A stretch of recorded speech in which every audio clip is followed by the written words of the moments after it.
డ్వాక్రా సంఘాల గురించి పూర్తిగా మర్చిపోయాం. ఆనాడు శాసనసభ్యుడిగా ఉండి కూడా 2004 నుంచి 14 వరకు ఉన్నటువంటి ఆనాటి కాంగ్రెస్ ప్రభుత్వ హయాంలో రాష్ట్ర వ్యాప్తంగా పెద్ద ఎత్తున డ్వాక్రా సంఘాలకు పెద్దపీట వేసి వడ్డీ లేని రుణాలు ఇచ్చి మీ అందరినీ కంటికి రెప్పలా కాపాడుకున్నటువంటి ఆనాటి కాంగ్రెస్ ప్రభుత్వంలో మొదలుపెట్టిన ఈ కార్యక్రమం రాష్ట్రం ఏర్పడిన తర్వాత దశాబ్ద కాలం మహిళల గురించి పూర్తిగా మర్చిపోయారు ఆనాటి టిఆర్ఎస్ ప్రభుత్వం. కనీసం మాట మాత్రమైనా ఎప్పుడైనా డ్వాక్రా సంఘాల గురించి, ఇందిరా క్రాంతి పథకం గురించి మాట్లాడదామనంటే సమయం కూడా ఇచ్చేవాళ్ళు కాదు. లక్షల కోట్ల అప్పు తెచ్చారు. 7 లక్షల పైబడి అప్పు తెచ్చారు. 10 సంవత్సరాల బడ్జెట్ ఆదాయము ఈ అప్పులు తెచ్చిన లక్షల కోట్లు పందికొక్కుల్లాగా తిన్నారు తప్ప రాష్ట్రంలో ఉన్నటువంటి మహిళలకి వాళ్ళ ఆర్థికంగా నిలబెడదామనేటువంటి ఆలోచన ఏమాత్రం చేయనటువంటి ఆ ప్రభుత్వ హయాన్ని కూడా చూశాను నేను. మీ అందరి ఆశీస్సులతో, మీ అందరి దీవెనలతో ఇందిరమ్మ రాజ్యం రావాలి, వస్తే మాకు మేలు జరుగుతుందని ఆశించినటువంటి మీ అందరి కలల్ని నిజం చేయటం కోసం ఈనాటి కాంగ్రెస్ ప్రభుత్వం, ఇందిరమ్మ రాజ్యం, ప్రజా ప్రభుత్వం, ఈ ముఖ్యమంత్రి రేవంత్ రెడ్డి గారి నాయకత్వంలో యావత్ రాష్ట్ర మంత్రి మండలి మొత్తం ఒకటే విధానపరమైన నిర్ణయం చేసింది. ఈ రాష్ట్రంలో సగం పైన జనాభా మహిళలు ఉన్నారు. వాళ్ళు ఆర్థికంగా నిలదొక్కునేటట్టు చేస్తేనే మనం న్యాయం చేసినటువంటి వాళ్ళు అవుతాం. ఎన్ని ఇబ్బందులున్నా వాళ్ళందరికి కూడా వడ్డీ లేని రుణాల్ని పెద్ద ఎత్తున పారిశ్రామికవేత్తలు చేయడానికి 20,000 కోట్ల రూపాయలు ఈ సంవత్సరం టార్గెట్ గా పెట్టుకొని చేయాలని చెప్పి ఇదే వేదిక నుంచి ముఖ్యమంత్రి ఆనాడు స్లోగన్ ఇస్తే రాష్ట్రంలో ఉన్నటువంటి వాళ్ళందరూ నవ్వారు. ఇది సాధ్యమా అన్నారు. సంవత్సరానికి 20,000 కోట్లట వడ్డీ లేని రుణాలు ఈ కాంగ్రెస్ ప్రభుత్వం ఇస్తుందట. ఇక్కడ నుంచి పెద్ద స్లోగన్ ఇచ్చారు ఈ ముఖ్యమంత్రి, ఇది సాధ్యమా అని. ప్రతి వాళ్ళు, ముఖ్యంగా టిఆర్ఎస్ పార్టీకి 10 ఏళ్లు పంది కొక్కులాగా రాష్ట్ర ఖజానాన్ని బొక్కినటువంటి వాళ్ళు నవ్వుతూ మాట్లాడారు. ఈరోజు ఆ నవ్వినటువంటి వాళ్ళందరికీ బుద్ధి చెప్పేటట్టుగా కేవలం 20,000 కోట్లు కాదు, 21,000 కోట్లు ఇప్పటికే ఈ రాష్ట్ర ప్రభుత్వం మహిళా సంఘాలకి వడ్డీ లేని రుణాల్ని దాటించి ఈరోజు రికార్డు చేసినటువంటి వాస్తవ విషయాన్ని ఈ సందర్భంగా ఇక్కడి నుంచే మీ దృష్టికి తీసుకొని వస్తా ఉన్నా. 21,000 కోట్ల రూపాయలంటే ఒక సంవత్సర కాలంలో ఆషామాషి కాదు. ఎంతో నిబద్ధత, ఎంతో సంకల్పం, పట్టుదల, ఎట్టి పరిస్థితుల్లో చేయాల్సిందే అనేటువంటి ఒక లక్ష్యం ఉంటే తప్ప ఇది సాధ్యమయ్యేటువంటి పని కాదు. కేవలం వడ్డీ లేని రుణాలు ఇచ్చి వాళ్ళకేదో డబ్బులు ఇచ్చి వదిలేద్దామనంటే ఇచ్చిన డబ్బులు ఎక్కడ పెట్టుకుంటారో తెలియదు. వాళ్ళకు వ్యాపారాన్ని కూడా చూపించాలనేటువంటి ఆలోచనతో రాష్ట్ర వ్యాప్తంగా ఈరోజు పెద్ద ఎత్తున అనేక కార్యక్రమాలు ఈ రాష్ట్ర ప్రభుత్వం చేపట్టింది. మహిళలందరికీ ఉచితంగా బస్సులో ప్రయాణం చేయించడానికి ఓ పథకాన్ని ఇచ్చింది.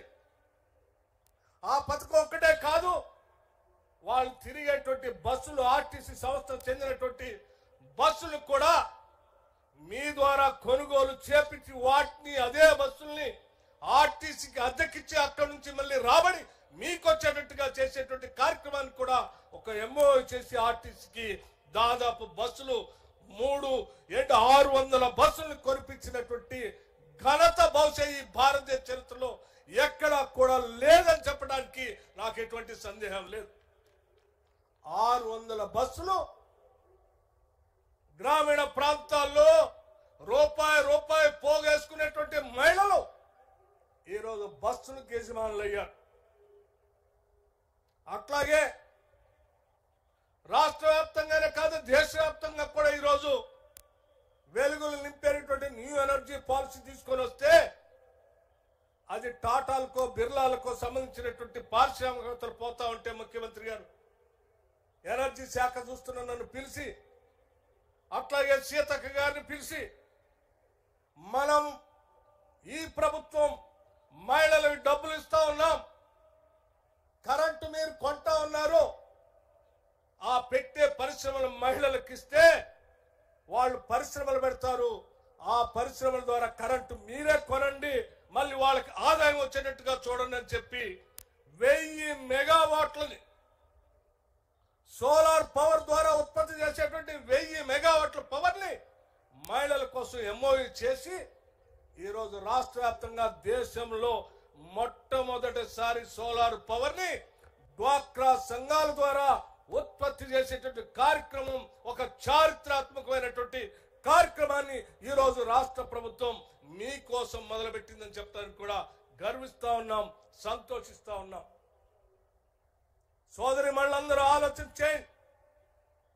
మీకు గ్రామీణ ప్రాంతాల్లో పిల్లలు చదివించుకోవడానికో లేకపోతే ఇల్లు బాగు చేయించుకోవడానికో లేకపోతే ఇంకోదో చేయించుకోవడానికో వడ్డీకి 10 రూపాయలకో 7 రూపాయలకో అక్కడికో ఇక్కడికో పోయి వడ్డీలు తెచ్చుకొని ఆ వడ్డీలు కట్టలేక పేద మధ్యతరగతి కుటుంబాలకు సంబంధించినటువంటి మహిళలు బాధపడుతున్నటువంటి దుస్థాంతం నుంచి ఈరోజు మీకు వడ్డీ లేని రుణాలని ఈ రాష్ట్ర ప్రభుత్వం మీకోసం అండగా ఉంటుందని చెప్పి ఎవరు 10 రూపాయలకు వడ్డీ తెచ్చుకోవాల్సిన అవసరం లేదని చెప్పి ఆ వడ్డీని కూడా రాష్ట్ర ప్రభుత్వమే కడుతూ 21,000 కోట్ల రూపాయలని ఎన్ని లక్షల మంది మహిళలకు ఒప్పజెప్పి ఈరోజు రాష్ట్రంలో మహిళలు మీరే ఈ రాష్ట్ర ఆర్థిక అభివృద్ధికి పునాదులు కావాలని చెప్పి ఆలోచన చేసి ముందుకు పోతా ఉన్నాం.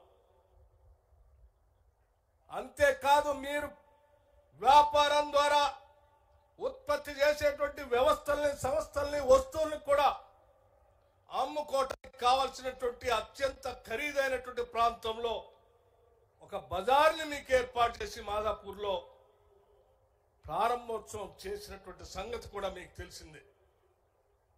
ఇలా చెప్పుకుంటూ పోతే అమ్మ పాఠశాలలు, ఆదర్శ పాఠశాలను మీకే చెప్పాం. రాష్ట్ర వ్యాప్తంగా ప్రభుత్వ పాఠశాలలో చదువుతున్న పిల్లలకి మనం ఇచ్చేటువంటి యూనిఫామ్ సంబంధించిన ఆ బట్టలను కుట్టించే కార్యక్రమం కూడా మీకే చెప్పాం.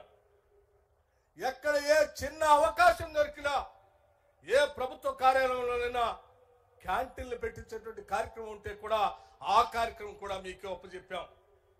అంతిమంగా మా అందరి ఆలోచన ఒక్కటే, ఈ రాష్ట్రంలో మహిళ తలెత్తుకొని మహాలక్ష్మిలాగా ఎదగాలి, తిరగాలి, గౌరవంగా బతకాలనేదే ఏ ఇందిరమ్మ రాజ్యం యొక్క ఆలోచన, లక్ష్యం కూడా. ఇన్ని 7 లక్షల కోట్ల పైబడి అప్పులుంటే కూడా 21,000 కోట్ల రూపాయలు మేము వడ్డీ లేని రుణాలు ఇచ్చాము కదా. ఆనాటి ఆర్థిక శాఖ మంత్రిగా ఉన్నటువంటి హరీష్ రావు గారు బడతలాగా పెరిగాడు కానీ 7 లక్షల కోట్ల రూపాయల్లో లేకపోతే 10 సంవత్సరాల బడ్జెట్ గురించి ఒక 10,000 కోట్ల రూపాయల మీ గురించి ఆలోచన చేసి వడ్డీ లేని రుణాలు ఏమన్నా ఇచ్చాడా? ఏమైంది ఆ రోజు? ఈరోజు మేము చేస్తా ఉంటే మహిళల కోసం, పేదవాళ్ల కోసం, రైతుల కోసం, నిరుద్యోగ యువతి యువకుల కోసం, అనేక వర్గాలుగా ఉన్నటువంటి ప్రజల కోసం సంపాదించినటువంటి డబ్బుని పోగేసి రూపాయి ప్రజల కోసం ఖర్చు పెడతా ఉంటే ఈరోజు చూస్తూ ఉండలేక అయ్యో రాష్ట్రం బాగుపడిపోతుంది, ఈ ప్రభుత్వం అంతా కూడా సంక్షేమ కార్యక్రమాలు చేస్తా ఉంది, వీళ్ళన్నీ చేస్తే సమాజం మేల్కొని బాగుపడితే మా దగ్గర గులాంగిరి చేసేటువంటి వాళ్ళు ఎవరు మిగలరు కదా. అలా చేసే ఇందిరమ్మ రాజ్యం పైన ఏదో రకంగా బురద జల్లి ప్రజలకు ఏమి జరగకుండా చేస్తే బాగేనటువంటి ఒక కుట్రతో ఈరోజు అవాకులు చెవాకులు పేల్తా ఉన్నారు. లెక్కలతో సహా చెప్తాం, మేము కడుగుతాం మీరు చేసిందేంటో కూడా. ఈరోజు ప్రతి పైసని లెక్కగట్టి ప్రజల కోసం ఖర్చు పెడతా ఉన్నాం మేము. ముఖ్యమంత్రి గారు, మా మంత్రి మండలి ప్రతి పైసా ఈరోజు సంక్షేమం కోసమే ఖర్చు పెట్టాలని చెప్పి పేద మధ్యతరగతి కుటుంబాలకు సంబంధించిన పేద పిల్లలు చదువుకోవటం కోసం ఒకటేసారి 58 ఇంటిగ్రేటెడ్ రెసిడెన్షియల్ స్కూల్స్ ని ఒక కలంపోటుతో ఈ రోజే జీవో ఇష్యూ చేశారు ఈ ముఖ్యమంత్రి గారు. ఒక్కొక్క రెసిడెన్షియల్ స్కూలు బహుశా మీరు కళలో కూడా ఊహించి ఉండరు. ఈ ఆనాటి టిఆర్ఎస్ ప్రభుత్వంలో చదువుకున్నటువంటి వాళ్ళందరూ అమెరికానో లేకపోతే అత్యంత విలాసవంతమైన పాఠశాలలో డబ్బులు కట్టి చదువుకున్నారు తప్ప పేద ప్రజల గురించి ఆలోచన చేయలే. 7 లక్షల కోట్ల అప్పు తెచ్చావు. ఏ ఒక్క రోజైనా ఒక ఇంటిగ్రేటెడ్ రెసిడెన్షియల్ స్కూల్ కట్టాలని ఆలోచన చేశావా? 10 సంవత్సరాలు ఈ రాష్ట్ర రాబడి గురించి, పేద పిల్లలు చదువుకునేటువంటి కళాశాల గురించి, పాఠశాల నిర్మాణం గురించి ఆలోచన చేశావా? ఈరోజు చాకలి ఐలమ్మ గారి పేరు మీద, ఈ తెలంగాణ వీర వనిత పేరు మీద దాన్ని పెద్ద ఎత్తున అభివృద్ధి చేయాలని చెప్పి ఆనాడు ముఖ్యమంత్రి గారు ఆ మహిళా యూనివర్సిటీకి వీర వనిత చాకలి ఐలమ్మ అని నామకరణం చేయటమే కాకుండా